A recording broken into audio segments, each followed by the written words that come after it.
Hello student, welcome back to our YouTube channel of Chandigarh topper institute. आज की class में हम IBPS RRB PO 2021 में जो अर्थमेटिक के मेमोरी बेस्ड क्वेश्चन है वो डिस्कस करेंगे। आपको लेआउट पता होना चाहिए कि जब RRB PO जो एग्ज़ाम RRB PO हो या क्लर्क हो, उसमें दो सेक्शन है आपके, क्वांट्स एंड रीजनिंग। क्वांट्स आपका 40 क्वेश्चन आते हैं क्वांट्स के, और इसमें जनरली 15 क्वेश्चन आपके अर्थमेटिक के रहते हैं। स्टूडेंट्स को ज़्यादातर डिफ़िकल्टी किस में आती है? इसी सेक्शन में। बाकी पोर्शन तो स्टूडेंट्स जनरली कर लेते हैं कि सीरीज़ कर लेते हैं, डीआई कर लेते हैं, क्वाड्रेटिक इक्वेशन, बट ज़्यादातर जो मैक्सिमम डिफ़िकल्टी किस पोर्शन में आती है? अर्थमेटिक पोर्शन पे। तो जो 15 क्वेश्चन जो आपके आए हैं उनको हम पार्ट वाइज डिस्कस करेंगे। आज की क्लास में हम 7 to 8 कोशिश करेंगे डिस्कस कर लें, और बाकी नेक्स्ट पार्ट में रिमेनिंग डिस्कस कर लेंगे। ये 2021 का मेमोरी बेस्ड क्वेश्चन हैं, इस हिसाब से क्वेश्चन आए थे। बाकी आप देखिए किस हिसाब से हमने करने थे। फर्स्ट क्वेश्चन देखिए परसेंटेज का। Difference between 40% of Y and 20% of X is 270, versus difference between 40% of X and 20% of Y is 0। Find the sum of X and Y. Easy question है, बट आपको कोशिश करनी है कि थोड़ा शॉर्ट करना है और लेस देन 1 मिनट में करने हैं। डिफरेंस बिटवीन 40% ऑफ वाई, जो आपको बोले 40% ऑफ वाई, डिफरेंस अंतर माइनस 20% ऑफ एक्स। एक ही क्वेश्चन तो आपको सिंपली ये दिया, ये कितना आपका 270। Second equation 40% of x, difference देखो इसका मतलब क्या हुआ, वैसे इक्वल हो गए 40% ऑफ एक्स माइनस डिफरेंस कितना है 20% ऑफ वाई, इनका डिफरेंस कितना है 0। देखो ये 0 तो आपको पता है, नेक्स्ट स्टेप में आप इसको इक्वेट करोगे तो ये चीज़ें आपने ओरली करनी है और थोड़ी जल्दी करनी है कि 40% ऑफ एक्स किसके बराबर हो जाएगा? 20% ऑफ वाई। ऑफ का मतलब क्या होता है? मल्टीप्लिकेशन। तो आप नेक्स्ट स्टेप में क्या करो, देखो इधर मैं एक्स लिख रहा हूँ, वाई को तो नीचे ले जाओगे, परसेंट परसेंट दोनों में कट जाएगा, तो ऊपर ये इधर काट लेना, ऊपर 20 रह गया, नीचे 40। तो ये चीज़ें ओरली कर लेना, इनकी रेशो आ जाएगी 1/2। अभी भी इनकी रेशो आई है, ऐसा नहीं कि एक्यूरेट वैल्यू आ गई। अब ये 1 और 2, चाहे इसके साथ भी एक वेरिएबल लगाना, वेरिएबल लगा लो, इसके साथ मैं 1a लगा देता हूँ, इसके साथ 2a लगा लेता हूँ। बाकी इसको सॉल्व कर लो। 40% ऑफ वाई, थोड़ा न्यू पेन से कर लेता हूँ, ये चीज़ें ओरली कर लेना। 40% आपके माइंड में आना चाहिए, 40/100। ये जब इसको सॉल्व करोगे तो सिंपली कितना आएगा? 2/5। 20% 20/100 करोगे, सिंपली आपके पास क्या आ जाएगा? 1/5।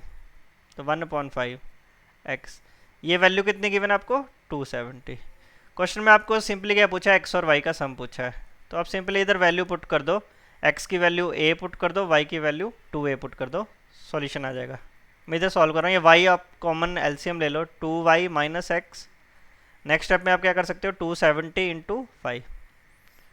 नेक्स्ट स्टेप मैं इधर कर रहा हूँ, सिंपली आपने 5 एलसीएम लिया था, y की वैल्यू आप ये पुट कर दो, तो 4a, y की वैल्यू आप 2a पुट करोगे, x की वैल्यू कितनी है आपकी? सिंपली a, ये कितना है? 270 इंटू 5। इसको सॉल्व कर दो, 4a माइनस a, 3a आ जाएगा। 3a की वैल्यू कितनी आ जाएगी? यही। आप देखो वैसे इसको अलग अलग निकालने की जरूरत नहीं है आपको, लास्ट में क्वेश्चन में वैसे यही पूछा था, एक्स प्लस वाई की वैल्यू बताओ, एक्स प्लस वाई की वैल्यू कितनी होगी। हमें क्वेश्चन में यही पूछा था, 3a की वैल्यू पूछी थी हमें, वैसे भी 1a प्लस 2a, हमें 3a पूछा था, और इधर भी बाई चांस 3a निकल गया, तो इसको बस मल्टीप्लाई कर दो, आंसर आ जाएगा 351350। ए की वैल्यू निकालनी होती इंडिविजुअली निकाल सकते थे, बट हमें वैसे ही निकल गई, हमें 3a की वैल्यू पूछी थी, वो हमारे पास वैसे ही आ गया। इसका आंसर 1350। फर्स्ट क्वेश्चन का आंसर आ जाएगा 1350। बिल्कुल इजी क्वेश्चन है, आपको मैं स्टेप बाय स्टेप समझा रहा हूँ, नहीं तो आपने ओरली इनको जल्दी जल्दी करना है। इतने स्टेप नहीं करने की 40 ऑफ एक्स, आपने सिंपली लिखना इधर एक्स अपॉन वाई, रेशो 1:2 इधर पुट कर लिया, रेशो के हिसाब से वैल्यू आ जाएगी। तो फर्स्ट क्वेश्चन का आंसर आ जाएगा ऑप्शन नंबर 4। सेकेंड क्वेश्चन देखो, ईजी क्वेश्चन है। Average of 5 consecutive even number is n, sum of highest and second lowest is 62, find the value of n। बस मैं इसमें एक एवरेज का एक कंसेप्ट यूज हो रहा है, मैं आपको बस बता रहा हूँ।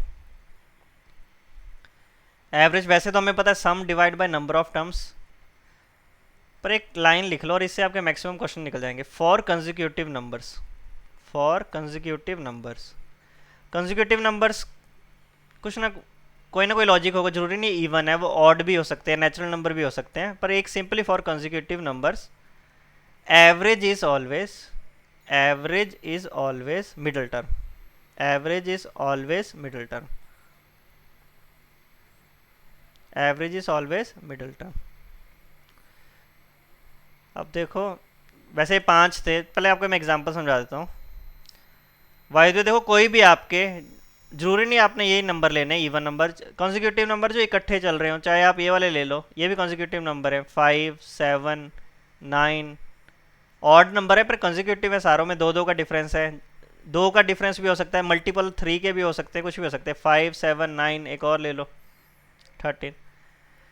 आपको देखो ये 5 नंबर दिए, आपको बोल देंगे कि इसका एवरेज बताओ, तो ज़्यादा स्टूडेंट्स बेसिक एवरेज क्या होता है, एवरेज का फॉर्मूला क्या होता है, sum divide by number of terms, formula तो यही होता है, sum divide by number of terms, जो वैसे फॉर्मूला है, फॉर्मूला तो यही है। आप इसको कैलकुलेट करना चाहो तो आप सिंपली क्या करोगे, इनको ऐड करोगे, 5 + 7 करोगे 12, + 9 करोगे 21, + 11 करोगे 32, + 13 करोगे 45 आएगा। और नंबर ऑफ टर्म्स कितनी थी, 1 2 3 4 5, तो डिवाइड बाई 5 करोगे तो इसका आपका एवरेज कितना आएगा, 9। ये तो हो गया आपका बेसिक्स, बट आपने, मैंने जो लाइन लिखी है इसका मतलब क्या हुआ, for consecutive number average is always middle term. देखो 5 नंबर है तो मिडिल टर्म कौन सी हो जाएगी, ये वाली 9, तो इसका आंसर कितना आ जाएगा, सिंपली 9। हमारा एवरेज 9 था तो बस यही कंसेप्ट यूज़ करेंगे 9। कई स्टूडेंट्स के माइंड में आ जाता है सर 4 टर्म्स हों फिर क्या करेंगे, 4 टर्म्स के लिए कोई एग्जाम्पल लिख लो, एक लिख लो 8 8 11 लिख दिया मैंने, 3 3 के मल्टीपल लिख लो, 8 11 14 फिर 17 है, तो देखो 3 3 का डिफरेंस, मैं बोलूँ इनका एवरेज बताओ, तो देखो एवरेज आपको पता है मिडिल टर्म होगी, मिडिल टर्म देखो 2 इस तरफ 2 इस तरफ, जब फॉर्मूले से करें तो इनके मिडिल टर्म इनके बीच में आएगी, मतलब 11 और 14 के बिल्कुल बीच में, 11 और 14 के बिल्कुल बीच में मतलब 12.5। आप इसका वैसे भी एवरेज कैलकुलेट करोगे तो इसका एवरेज आ जाएगा 12.5। तो इस क्वेश्चन को आप ये वाला कंसेप्ट लगा सकते हो जो इन दोनों के बिल्कुल बीच में हो। अब मैं यही कंसेप्ट इधर यूज़ करूँगा, इसको मैं रब कर रहा हूँ, नोट कर लेना, बस लाइन आपके लिए ये इंपॉर्टेंट है। क्वेश्चन करना देखो, ये आपको कंसेप्ट पता है तो क्वेश्चन तो आपका हार्डली 10 या 15 सेकंड्स में हो जाएगा। क्या बोल रहा है, average of 5 consecutive even number is n, 5 number हैं 1 2 3 4 5, तो आपको पता है एवरेज सिंपली ये sum of highest and second lowest, highest आपको पता है और कौन से नंबर है, consecutive even number, even number वाले 2 2 इंक्रीज कर रहे होंगे, ये वाला नंबर कितना होगा n+2, ये नंबर कौन सा होगा n+4, ये आपका बीच वाली मिडिल टर्म ये है तो ये माइनस माइनस 2 होंगे, ये कौन से नंबर है, इवन नंबर, तो ये कितना हो जाएगा n-4। क्वेश्चन में आपको गिवन क्या, सम ऑफ हाईएस्ट, हाईएस्ट कौन सा आपका n+4 and second lowest, second lowest ये आपको सिंपली गिवन है, इनका सम n-2 + n+4, इनका सम आपको गिवन है 62। बस सॉल्व कर लो इसको, 2n प्लस सॉल्व करके 2 62, सिंपली n की वैल्यू निकाल लो, 2 उधर जाएगा माइनस हो जाएगा 60 और n की वैल्यू कितनी आ जाएगी 30, तो सेकंड क्वेश्चन का आंसर आ जाएगा 30। इजी कंसेप्ट था, बस आपको कंसेप्ट पता होना चाहिए कि average is always middle term. Third question देखिए, क्वेश्चन देखो क्या बोल रहा है, Neeraj invested ₹42,000 in A business, after 4 months Krishna joins him with an investment of ₹X, at the end of year total profit is 62,000, what is the profit share, the profit share of Neeraj is 42,000, find the value of X। बिल्कुल easy question है, बस आपको concept पता होना चाहिए, profit formula बताना चाहिए, profit क्या होता है, इन्वेस्टमेंट इनटू टाइम, बस ये फार्मूला लगेगा आपका, ये कंसेप्ट पता होना चाहिए, क्वेश्चन तो बहुत इजी है ये। 2 ही फैक्टर पे प्रॉफिट डिपेंड करता है, कितनी इन्वेस्टमेंट कर रहे हो और कितने टाइम के लिए। अब नीरज ने पहले 42,000 लगाया, after 4 months Krishna joins, profit of Neeraj और प्रॉफिट ऑफ रेशो, दूसरा वेरिएबल कौन है, कृष्णा। पहले नीरज का देख लो, नीरज ने पहले कितने 42,000 लगाए हैं, बाकी कुछ नहीं बोला कितने टाइम, 1 ईयर के बाद बोल रहे हैं if at the end of 1 year, तो इसके पैसे कितने टाइम के लिए लगे हैं, नीरज के पूरे 12 महीने के लिए, पूरे साल के लिए लगे हैं, तो 12 लिख लो, 12 months। दूसरा वेरिएबल कृष्णा, कृष्णा ने कितनी इन्वेस्टमेंट की है, X इन्वेस्टमेंट की है, और कुछ और दिया था Krishna joins him after 4 months. देखो 4 मंथ्स बाद ज्वाइन किया तो मतलब उसने पैसा कितने मंथ्स लगाया, 8 मंथ्स के लिए लगाया। साल में आपने 4 मंथ्स बाद ज्वाइन किया तो मतलब कितना है, सिंपली आपने 8 मंथ्स के लिए पैसा लगाया है। तो सिंपली आपके इस प्रॉफिट की रेशो हमारे हिसाब से तो ये आ जाएगी। इसको सॉल्व करना हो तो कर सकते हो, थोड़ा सिंप्लीफाई कर दो, 4 से काट दो इसको, 4 से काट दो, इधर 3 आ जाएगा, इधर 2, 2 से भी काट ही दो इसको, थोड़ा और सिंप्लीफाई हो जाएगा। 21 दिस जो आपके पास हमारे हिसाब से रेशो आई एन और के की, ये मल्टीप्लाई कर लो 21 को 3 से, 63,000 और इधर सिंपली एक्स रह जाएगा। और वैसे देखो टोटल प्रॉफिट इतना था और नीरज का शेयर इतना था। देखो दोनों इक्वेशन आपने यूज़ करनी है। जब आप रेशो से निकालोगे, रेशो से देखो नीरज का प्रॉफिट कितना है, 63,000 आउट ऑफ टोटल, टोटल कितना हो जाएगा, इसको ऐड कर दो 63 प्लस एक्स। रेशो में यही कंसेप्ट यूज़ करते हैं, कितनी उसकी रेशो है डिवाइड बाय टोटल रेशो। अब ये रेशो देखो किसके बराबर है, प्रॉफिट एक्चुअल में कितना है, टोटल प्रॉफिट 62,000 था और नीरज का शेयर था 42, तो ऊपर कितना आ जाएगा 42,000 डिवाइड बाय टोटल कितना है 62,000। बस आपको ये इक्वेशन सॉल्व करनी है, आपके पास x आ जाएगा, x की वैल्यू ईजिली आ जाएगी। 3 0 काट दो ऐसे ही, 2 के टेबल से काट दो, इधर 21, इधर 31, 21 वैसे सामने सामने भी कट जाते हैं, आप देख लेना, ये क्रॉस मल्टीप्लाई कर देना, पर मेरे को सामने सामने चीज़ें कट जाती हैं। 3000, तो सिंपली ये 31 को इधर से आप क्रॉस मल्टीप्लाई करोगे, वैल्यू देख लेना, 31 को 3 से कर दो 93,000 और ये सिंपली, ये तो मेरा कट चुका है, 21 मैंने काट दिया था तो ये आपका ये 3 आया था। और ये कितना आ गया 63,000 प्लस एक्स, एक्स उधर लेके जाओगे तो आपके पास आंसर आ जाएगा 63 माइनस कर देना इसमें 30,000 आंसर आ जाएगा।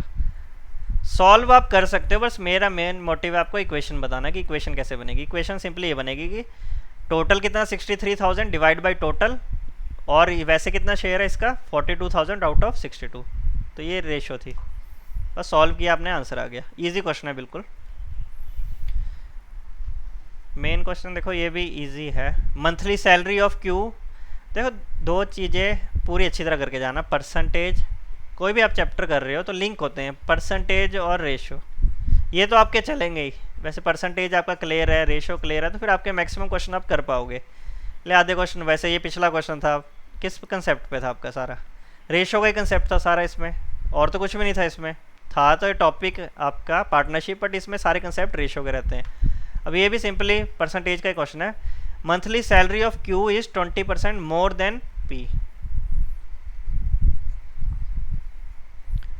Q 20% more than P. 100 आपको पता है कि 100 मैक्सिमम होता है, कोई 20 ज़्यादा तो वो कितना 120 होगा, पर ये चीज़ें ओरली करनी है। ये 120 है तो पी आपका 100 है, पी 100 तो 120 है। Both of them save 25% of their respective monthly salary. Total expenditure दे दिया, find the monthly salary of this. देखो आपकी अपनी मर्जी है, इसका 25% आप निकाल लोगे, निकल जाएगा वैसे तो। ये इसको और सॉल्व करना आपकी अपनी चॉइस है, बस क्वेश्चन को समझ लेना। ये तो मैंने 100 यूनिट माना था तो 120 होगा, इसको और सॉल्व करना तो कर भी सकते हैं, 6 और 5 भी मान सकते हैं, 6 और 5 मान लो। अब देखो 6 और 5 ये रेशो ही आई थी मेरे पास। आगे क्वेश्चन क्या था, फिर आपको 25% निकालना पड़ेगा। देखो किसी का 25% निकालना पड़े तो इजी, तो मैं यही बोलता हूँ कि जीरो लगा लिया करो, 2 जीरो लगा लो। ये 120/100 की जगह मैंने पहले इसको काट के देख लिया था, ये कितना आ रहा था 6/5 आ रहा था, पर मैंने इसके साथ 2 जीरो लगा ली। इसलिए कभी भी मैं बोलता हूँ रेशो और परसेंटेज मिक्स आए तो डबल जीरो लगा लो। फिर भी किसी को दिक्कत है तो साथ में एक एक्स फिर लगाना। बच्चे गलती क्या करते हैं कि काटने के बाद 6x और 5x मान लेते हैं, फिर पॉइंट्स में जाता है, फिर उनको खुद में डिफिकल्टी आ जाती है। तो मैंने इनकी इनकम की मान ली है 600x और ये 500x है। Both save 25% of there monthly salary. देखो 25% वो सेव कर रहे हैं, तो नेचुरली बात है कि 100% कॉन्स्टेंट होता है, तो 75% खर्च रहे होंगे। क्यू भी अपना 75% खर्च रहा होगा, पी भी अपना 75, तो हम एक्सपेंडिचर देख लो कितना होगा इनका। दोनों का ही होगा तो सिंपली मैं पी प्लस क्यू आप डायरेक्ट भी ले सकते हो, इसलिए दोनों में सेम बोला है ना, सेम बोला है, इंडिविजुअल निकालने की जरूरत नहीं है। 25% दोनों सेव कर रहे हैं तो मतलब क्या हुआ 75% दोनों खर्च रहे होंगे। 75% दोनों पी और क्यू, 600 प्लस 500 1100, एक्स लगा लो साथ में आपको एक्स, और ये वाली वैल्यू कितनी दी आपको 99। इस तरह आप इसको सॉल्व करोगे तो आपके पास किसकी वैल्यू आ जाएगी, एक्स की वैल्यू आ जाएगी। मैंने एक ही कंसेप्ट यूज़ किया, बोथ सेव 25% ऑफ देयर। वैसे तो इसको अलग अलग निकाल भी सकते हो, बट आपको टोटली बोला है तो सिंपली 75% ऑफ टोटल 600 प्लस 500। 75% आपके माइंड में 3/4 आना चाहिए। ये 1100 है, ये x है, ये 99 है, 2 जीरो ये तो सामने सामने कट जाएंगे। 11 इंटू 3 33, और इसको आप इधर से काट दो 3, सॉल्व कर लेना इसको। मैं 3 से काटने, x की वैल्यू 12 आ जाएगी। इसको 11 33 से काटोगे 3 और 12, तो आपके पास x की वैल्यू 12 आ गई। फिर आपको पूछा था मंथली सम ही पूछा है, देखो सम ही पूछा, तो आपको एक्चुअली में टोटल में क्या पूछा है, 600 प्लस 500 1100 x की वैल्यू पूछी है। तो x की वैल्यू 12 है, तो सिंपली इधर वैल्यू पुट कर दो 1100 इंटू 12, 12 को 11 से मल्टीप्लाई कर दो, 132 और 2 जीरो लगा दो, तो इसका आंसर आ जाएगा 13200। ईजी था क्वेश्चन, बस आपने थोड़ी कैलकुलेशन भी थोड़ी ईजी करनी, फास्ट करनी है, और ज़्यादा कॉम्प्लिकेटेड नहीं करना क्वेश्चन को। तो आपको मैं समझा रहा था, नहीं तो आप इस क्वेश्चन को कर सकते हो 15 से 20 सेकंड में कर सकते हो। बस आपको समझना है कि क्वेश्चन बोल क्या रहा है, साथ में एक्स एक्स लगा लिया करो, सिंपली आंसर आ जाएगा इसका 13,200, ऑप्शन नंबर 5। अब देखिए टाइम एंड वर्क, देखो कुछ क्वेश्चन ऐसे आएंगे जो टाइम टेकिंग होंगे। वैसे आपने टाइम एंड वर्क कैसा भी पढ़ा हो, बट ये देखने में लग रहा है कि क्वेश्चन थोड़ा दमदार है और इसको टाइम लगेगा। चलो देखो कैसे करेंगे।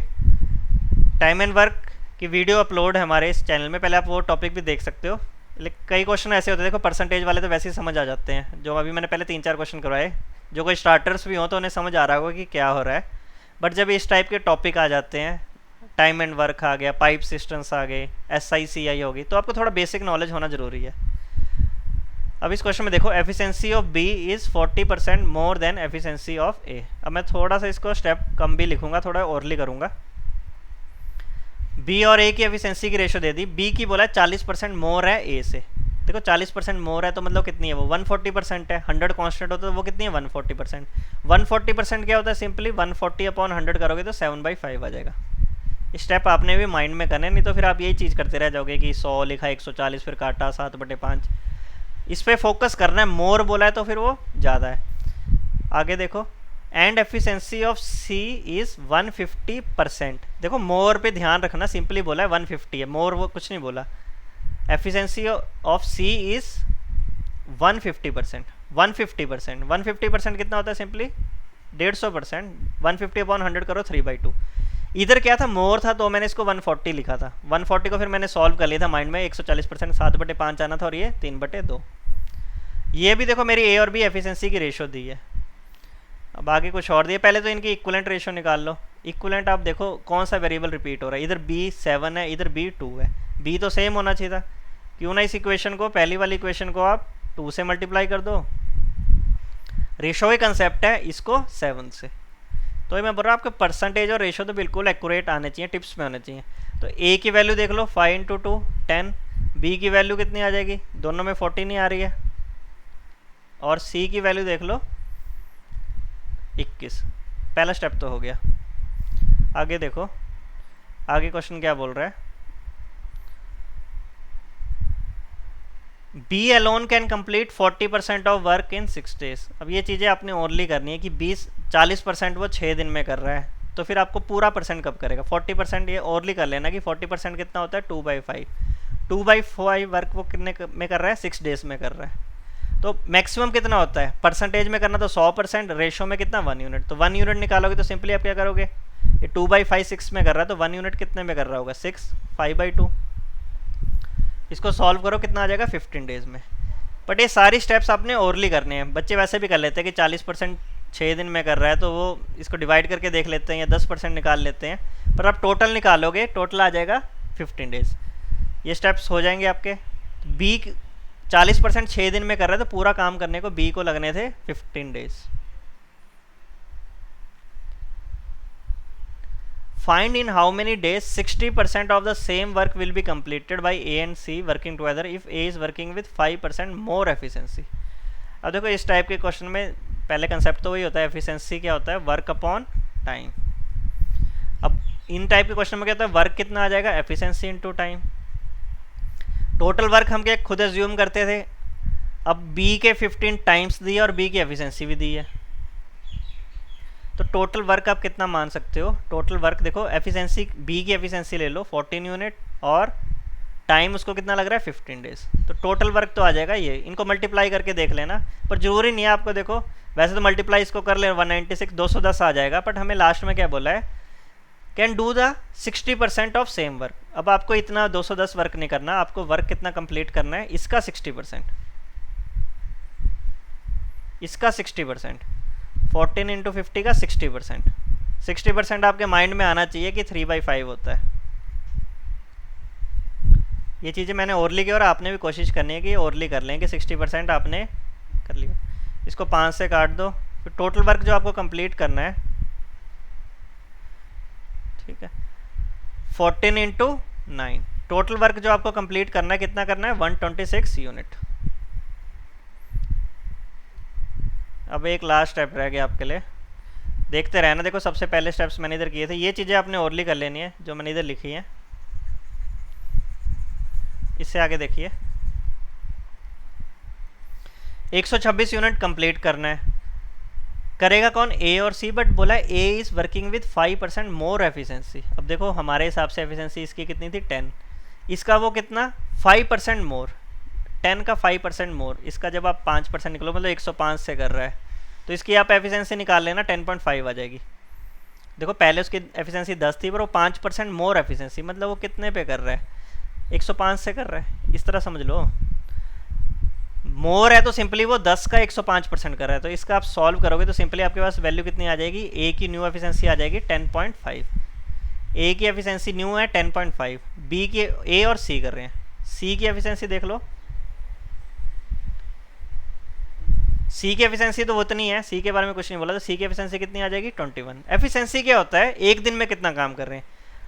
अब देखो ए और सी एक दिन में कितना काम कर रहे हैं, 21 प्लस 10.5, ये कर रहे हैं 31.5 यूनिट। एफिशिएंसी क्या होता है, 1 डे यूनिट वर्क कि मतलब 31.5 काम कर रहे हैं। काम कितना कंप्लीट करना है, 126, तो 126 करने को कितने डेज लगेंगे, यही फॉर्मूला है, एफिशिएंसी वर्क अपॉन टाइम है। तो टाइम सिंपली क्या रहेगा आपका, वर्क अपॉन एफिशिएंसी। वर्क कितना है, 126 डिवाइड बाई 31.5, मुझे पता है 31 के 4 करोगे पूरा उससे कट जाएगा 124 और ये पूरा कट जाएगा, इसको लिख लेना है 63/2 लिख लेना, 63/2 लिखोगे फिर पूरा कट जाएगा, तो टाइम की वैल्यू आ जाएगी 4 डेज।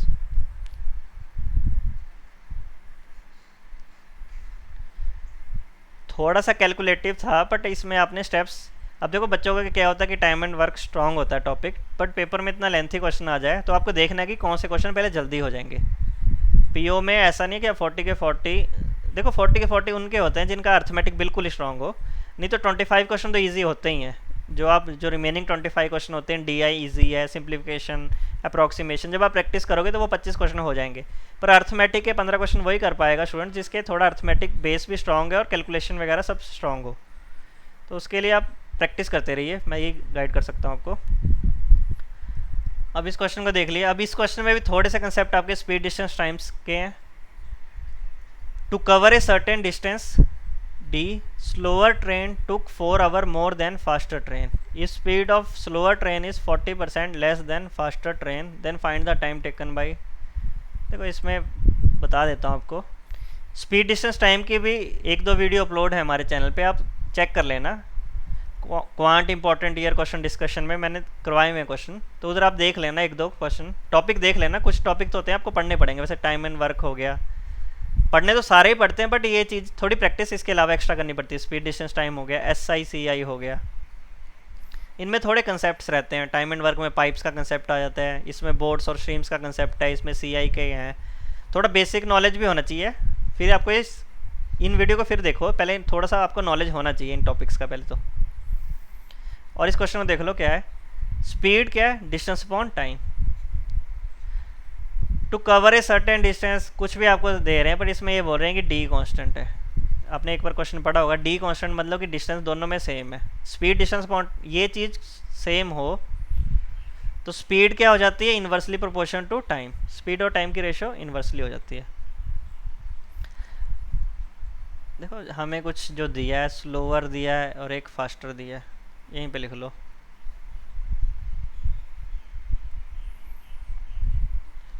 स्पीड कुछ ना कुछ गिवन होगा आपको। अब देखो क्वेश्चन में क्या बोल रहे हैं, speed of slower train is 40% less than faster train. मतलब ये आपने फास्टर 100 लिए तो 40% लेस कितनी होगी, 60 होगी। यही हुआ सिंपली, इसका मतलब ये आपने 100 लिया है तो वो 40% लेस है, तो वो कितनी है, 60 है। तो ये चीज़ें आपने ओवरली कर लेनी है कि इनकी रेशो कितनी है। स्पीड की रेशो तो आपको पता हो जानी चाहिए, 5:3। पर आपके माइंड में ना ये चीज़ें ओवरली आनी चाहिए कि 5/3 है, ऐसा नहीं कि एक स्टेप में आप 100/60 कर रहे हो। तो स्पीड की रेशो तो होगी आपके पास 5:3। तो स्पीड की रेशो ये है, तो टाइम की रेशो क्या हो जाएगी।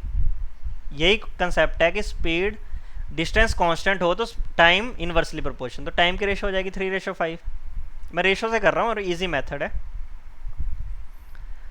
अब देखो क्वेश्चन को समझो, slower train took 4 hour more than faster. देखो हमारे हिसाब से तो इसको 3 यूनिट लग रहे हैं और 5 यूनिट। देखो मोर और लेस क्या होता है, डिफरेंस। हमारे हिसाब से देखो कितना स्लोअर ट्रेन को कितना टाइम एक्स्ट्रा लग रहा है, 2 यूनिट एक्स्ट्रा लग रही हैं। फास्टर को 3 आवर से या 3 यूनिट लग रहे हैं, तो इसको 5 लग रहे हैं। तो ये 2 यूनिट की वैल्यू आपको क्वेश्चन में कितनी गिवन है, 4 आवर।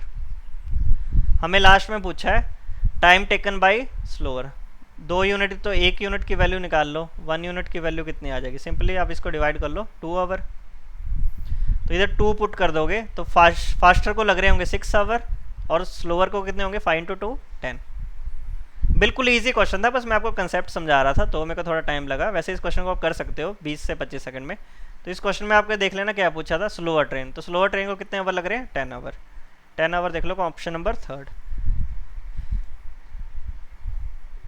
बाकी देख ले, एक दो क्वेश्चन और देख लेते हैं, बाकी नेक्स्ट वीडियो में डिस्कस कर लेंगे। और प्रॉफिट लॉस है, ये कंसेप्ट भी पता होना चाहिए। Selling price of an article is 1080 after giving 2 successive discount of X% and 25 and mark price is 1800। Find the cost price if there is a profit of X% on selling after giving this. इसमें बस आपको पता होना चाहिए कि profit और loss किस पे लगता है और डिस्काउंट किस पे लगता है। सक्सेसिव डिस्काउंट है मतलब डिस्काउंट के ऊपर डिस्काउंट्स। अब सबसे पहले देखो मार्क प्राइस कितना दिया है, 1800। आप इस चीज़ को, जरूरी नहीं पहला एक्स है, तो स्टूडेंट्स कंफ्यूज होते हैं। सक्सेसिव है तो जरूरी नहीं आप पहले के, आप दूसरा वाला पहले निकाल लो। पहला में देखो कितना 1800 आपका कितना MP है, 25% क्या डिस्काउंट दे रहे हैं, 25% डिस्काउंट दे रहे हैं, तो वो कितने पे बेच रहे हैं। ये फॉर्मूले आपको पता होने चाहिए। Mark price, selling price is equal to mark price 100 minus discount percent upon 100। Formula simply होता है selling price mark price 100 minus discount percent upon 100। अब देखो इसमें क्या चीज़ गिवन थी आपको, सेलिंग प्राइस तो दिया था। सबसे पहले आपको क्या था, मार्क प्राइस दिया था आर्टिकल का, मार्क प्राइस 1800 दिया था। तो अब सेलिंग प्राइस इसमें देख लो, पहला डिस्काउंट कितना है, 25% का डिस्काउंट है, तो वो चीज़ कितने पे गई है, 100 माइनस 25 करोगे 75, तो 75% पे गई। तो सिंपली आप इसका 3/4 निकाल लो। पहले इसका सॉल्व करो, देखो कितनी आती है वैल्यू। 4 से सिंपली काट लो, 4 16 2 0, तो इसको मल्टीप्लाई कर दो 1350। सक्सेसिव में होता है देखो, जो दूसरा है डिस्काउंट के ऊपर डिस्काउंट होता है। पहला तो आपको पता है कि जो वैल्यू कितनी आ गई आपकी SPI, पहले में देखो SP1 बना, पर ये दूसरे के लिए MP बन जाएगा। अगला डिस्काउंट देखो X% और है, X% डिस्काउंट और है, तो सिंपली आप देखोगे वो ओवरऑल कितने का बिका था, वो 1080 का। ओवरऑल कितने का बिका था, 1080 का। तो ये देखो सेलिंग प्राइस वो 1 का है, तो दूसरे का वो MP बन जाएगा। अब ये आपका मार्क प्राइस बन जाएगा। अब सिंपली डिस्काउंट X की वैल्यू निकाल लो, इधर से देख लो डिस्काउंट कितना, डिफरेंस देख लो कितने का है। इससे इसको माइनस कर लो 270 डिवाइड बाई, देखो ये फॉर्मूला लिख ले रहा हूँ मैं आपके लिए। डिस्काउंट का फॉर्मूला रहता है डिस्काउंट अपॉन मार्क प्राइस। देखो जिनका कंसेप्ट थोड़े स्ट्रांग है उन्हें ये चीज़ें समझ आएंगी, जिन्होंने प्रॉफिट लॉस पहले भी पढ़ा हुआ है। अब डिस्काउंट क्या, सिंपली मैंने क्या किया, डिफरेंस कर लिया, MP माइनस SP। डिस्काउंट क्या रहता है, MP माइनस SP। मैंने क्या किया, 1350 में 1080 माइनस कर दिया, 270 आ गया मेरे पास। ये चीज़ आपको गिवन थी दूसरे की। और डिवाइड बाई क्या होगा, MP 1350 इंटू 100। इसको सॉल्व कर लो तो x की वैल्यू आ जाएगी 20%। पहला डिस्काउंट फिर आपका देखो सक्सेसिव डिस्काउंट था तो कितना आ जाएगा 20। एक मेथड ये देखो, इनके और भी मेथड हैं करने के, फिलहाल से आप इससे देख लीजिए। ये इजी मेथड मैंने बताया है, बिल्कुल इजी है कि पहले आपका 1800 का आपने डिस्काउंट निकाल लिया, 25% डिस्काउंट मतलब 75 पे बेचा तो आपने 1350 बना दिया। अब अगले के लिए MP बन जाएगा, ये MP है, फिर ये कितना आपका SP है। फिर आपको डिस्काउंट वैल्यू निकालनी, डिस्काउंट परसेंट, तो देखो आपने MP माइनस SP कर लिया, 1350 में 1080 माइनस कर दिया और जो आपकी वैल्यू आई x की वैल्यू आ गई। Find the cost price of article if there is a profit of x% on selling the article after giving this. हमें CP की वैल्यू बतानी है और प्रॉफिट x%, मतलब जो यही प्रॉफिट है आपका ना, प्रॉफिट 20%, बस आपको इतना बताना चाहिए 20% प्रॉफिट है। तो इसमें SP अपॉन CP 20%, देखो CP कांस्टेंट होता है, कॉस्ट प्राइस 100 है तो सेलिंग प्राइस इसका मतलब क्या है 120 है, तो इनकी रेशो कितनी है आपकी 6/5। आपने वैल्यू निकाली हुई है कुछ ना कुछ, आपको क्या CP की वैल्यू निकालनी है, CP निकालना है, और SP तो आपको पता ही है वैसे, सेलिंग प्राइस तो कितना है आपका स्टार्टिंग में कितना 1080। बस इसको कैलकुलेट करो, 600 इधर से काट लो, CP की वैल्यू आ जाएगी, सिंपली काट लो इसको, 6 से काटोगे आप 18 इंटू 5 900, तो कॉस्ट प्राइस कितना आ जाएगा 900 रुपीज़। सक्सेसिव के लिए आप इस तरह करोगे तो ईजिली हो जाएगा, बट आपको थोड़े कंसेप्ट पता होने चाहिए कि प्रॉफिट 20% है तो 100 रुपये की चीज़ है तो 120 पे जा रही, तो इधर रेशो कितनी 6/5, कॉस्ट प्राइस आपको निकालना था और वैसे आपको सेलिंग प्राइस कितना गिवन था 1080। सक्सेसिव के लिए बस आपको सबसे पहले x की वैल्यू निकालनी पड़ी। ठीक है, आज हमने क्लास में आई थिंक 7 क्वेश्चन डिस्कस कर लिए, रिमेनिंग क्वेश्चन हम कल की वीडियो में डिस्कस कर लेंगे। ठीक है, फिर थैंक यू, मिलते हैं कल नेक्स्ट वीडियो में, तब तक के लिए टेक केयर।